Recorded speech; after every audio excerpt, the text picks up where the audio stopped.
Have you ever wondered what would happen if artificial intelligence tried to summon real urban legends?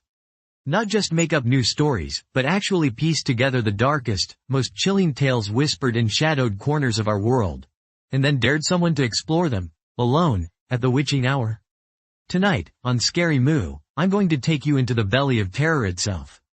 Because when technology meets terror, reality warps and nightmares breathe. This isn't just a story. This is an experiment gone horrifyingly wrong. Welcome to AI Summoned Real Urban Legends. We explored them at 3 a.m. They say the night belongs to the things that hate the light. At 3 a.m., the world slips sideways and the veil between the living and the dead thins.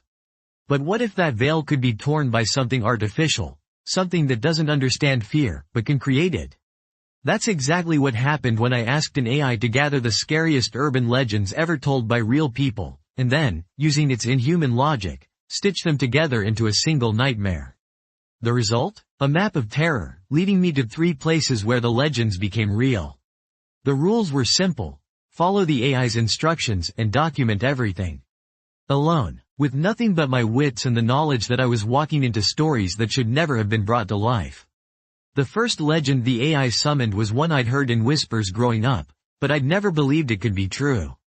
The story of the smiling man in the alley. According to the data, countless people across the world have described the same thing. A tall, impossibly thin figure, with limbs too long for his frame, lurking in dark alleys. His face twisted in a smile that stretches from ear to ear, eyes wide and hungry, as if he's waiting for something. People say if you see him, you should never, ever smile back. The AI didn't just repeat the legend. It pinpointed the exact location where the smiling man had been seen most often. A decaying alley behind an abandoned hospital, right in my own city. The instructions were clear. Go to the alley at 3 a.m. Wait, and whatever you hear, do not smile. If you're wondering why I agreed, maybe you don't understand the pull of urban legends.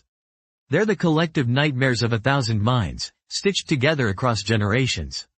But tonight, I wasn't just chasing a story. I was inviting something in. As the clock struck 3, the city felt different. Every shadow seemed to ripple.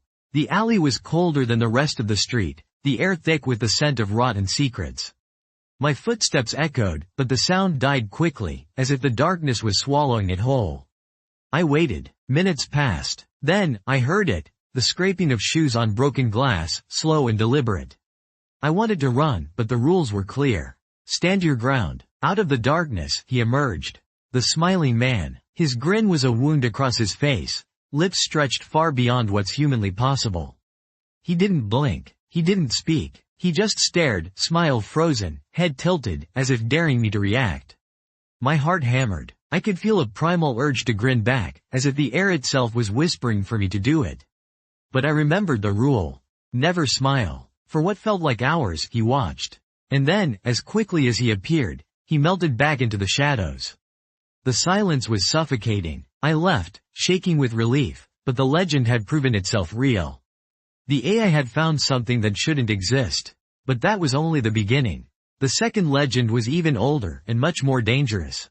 Local kids called it the Mirror Witch, and the AI's data showed hundreds of reports, cracked mirrors, missing pets, sudden cold spots, and worst of all, people vanishing after daring to look in a mirror at midnight. The AI instructed me to go to an abandoned house on the edge of the city, where the first disappearance had happened decades ago. The task: stand in front of the mirror at 3 a.m. Speak the words, "Show me what haunts you." And do not break eye contact, no matter what happens. I arrived at the house. The air was heavy, thick with dust and memories. The mirror was old, its surface warped and clouded with something that looked suspiciously like dried blood. The clock ticked closer to 3. I steeled myself, stood before the glass, and whispered the words. At first, nothing happened. My own reflection stared back, tired, scared, but still me. Then, the temperature dropped. Breath misted before my face. The reflection began to change. My eyes darkened, hollows forming beneath them. Behind me, in the mirror's depths, shadows squirmed and twisted, shapes that didn't match anything in the room. And then, her face. Pale, almost translucent, lips moving soundlessly. Her eyes were black voids, leaking darkness. She raised a finger, beckoning me closer. My body froze. The AI's instructions burned in my mind: never break eye contact. But she was so close now, her breath fogging the glass from the other side. I felt a cold hand brush my shoulder, even though I was alone. A scream built in my throat, but I bit it back. The reflection flickered, and suddenly the house behind me in the mirror was burning, flames licking the walls, shadows writhing in agony. I stared, refusing to look away. The witch's mouth split open, impossibly wide, revealing rows of teeth like broken glass. Then, just as I thought I couldn't hold on any longer, she vanished. The room snapped back to normal. The mirror, clean. My own face, alone once more. I staggered out, heart pounding. The mirror witch was real. Or at least, something very old and very angry haunted that house, waiting for anyone foolish enough to meet her gaze. The AI's algorithm hadn't just found legends. It had found doors. Doors to places humans aren't meant to go. But the worst was yet to come. The final legend the AI summoned wasn't local, it was global. It appeared in forums, message boards, whispered by travelers and explorers who'd seen things that defied explanation. The legend of the no-face woman. She appears on lonely roads at night, often near graveyards or old forests. Dressed in white, with hair covering her face. If you stop to offer help, she lifts her head, and where her face should be, there's nothing but smooth, pale skin. Some say she's the ghost of a woman who died without ever being recognized, doomed to wander until someone can remember her name. Others believe she's a harbinger, an omen of death. The AI's data pointed to a stretch of road on the outskirts of town, infamous for fatal accidents. The instructions? Park at the roadside shrine, turn off your lights, and wait. If you see her, do not speak. Do not try to help. Just watch. I arrived just before 3, the moon barely a sliver in the sky. The road was deserted, the forest pressing close on both sides. I killed the engine. Silence swelled, broken only by the chirping of distant insects. 15 minutes crawled by. Then, a shape appeared in my rearview mirror. A woman, dressed in white, drifting along the edge of the road. She moved without sound, her feet barely touching the ground. My skin prickled as she approached the car, stopping just outside the driver's window. Slowly, she turned her head. Through the glass, I saw it, her face, or rather, the absence of one. Smooth skin, no eyes, no mouth, just a blank canvas where humanity should be.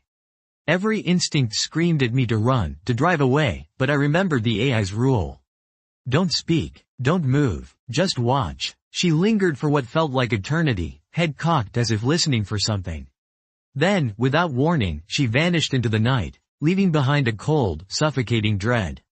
I sat there, paralyzed, until dawn crept over the trees. The AI had done it again. It had taken 1,000 fragments of nightmares and rebuilt them, not as stories, but as experiences. And somehow, in bringing them together, it had given them new life, a digital summoning circle, drawing ancient horrors into the present. So, what does it mean when an AI can find and awaken our oldest fears? When it can summon legends from the shadows and dare us to face them? Urban legends have always been warnings. Don't walk alone, don't look in the mirror, don't trust strangers in the dark. But when a machine can turn those warnings into reality, the line between fiction and fact blurs. The things that go bump in the night aren't just stories anymore. They're waiting, hungry, and now, they know we're looking for them. But here's what made this experiment even more terrifying. The AI didn't just collect stories. It found patterns, details that humans miss. The smiling man, the mirror witch, the no-face woman. All drawn to places of loss, regret, and broken promises. Was it coincidence? Or is there something about these locations, these times, that calls to the darkness, drawing it close like a moth to flame? The more I followed the AI's trail, the more I sensed that these legends aren't just figments of our imagination. They're echoes, ripples from something deeper, older, and much, much hungrier than we can ever understand. After that night, I couldn't sleep. Every time I closed my eyes, I saw that smile, those empty eyes, that blank face. The legends had followed me home, seeping into the corners of my mind. I started noticing small things. Mirrors fogging for no reason. Footsteps in the hall when I was alone. A white dress glimpsed in the corner of my vision, gone when I turned. I don't know if it's just my mind playing tricks, or if the AI's summoning left a door open that can't be closed. What scares me most isn't what I saw. It's what I didn't see. The things that waited, just out of sight. The whispers caught on the wind. The sense that I was being watched, even when the room was empty. Because that's the true power of urban legends. They aren't just stories. They're invitations. And once you let them in, they never leave. So, would you dare to follow in my footsteps? Would you let an AI choose your nightmare, and then walk into it, alone, at 3 a.m.? If you do, remember this. These legends are hungry. And sometimes, all it takes is a little attention to wake them up. If you've ever had a brush with the supernatural, or if there's a legend in your town that haunts your dreams, let me know in the comments. Maybe, just maybe, the AI will choose your story next. But don't say I didn't warn you. Because once you go looking for monsters, you might find that they're already looking back. If you survived this story, if your heart is still pounding, hit that subscribe button and join the Scary Moo family. There's always another nightmare waiting just around the corner, and I'll be here to guide you through the darkness. Until next time, remember, don't look behind you. Don't answer when the shadows call your name. And never, ever, trust a smile in the dark. Good night, and good luck.